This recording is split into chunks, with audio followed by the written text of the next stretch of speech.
এ টাকা দিয়ে তুমি আমাকে অপমান করো না।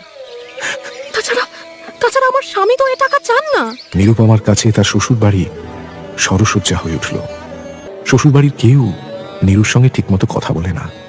এমন দমবন্ধ পরিবেশে স্বাভাবিক নিয়মেই নীরুর শরীর ভেঙে পড়ল। সেদিন সন্ধ্যায় শ্বাসকষ্ট শুরু হলো নিরুপমার। জ্বর এলো কাঁপুনি দিয়ে। ডাক্তারকে খবর দেওয়া হলো, প্রথম এবং শেষবারের মতো। বাড়ির বড় বউ মারা গেছে। ইতিমধ্যে ডেপুটি ম্যাজিস্ট্রেট স্বামীর চিঠি এলো, আমি এখানে সমস্ত বন্দোবস্তই করে নিয়েছি, আমার স্ত্রীকে এখানে পাঠিয়ে দাও। নীরুর শাশুড়ি রায়বাহাদুরের স্ত্রী লিখলেন, বাবা, এ বউ মরে গেছে, তুমি দুঃখ পেও না।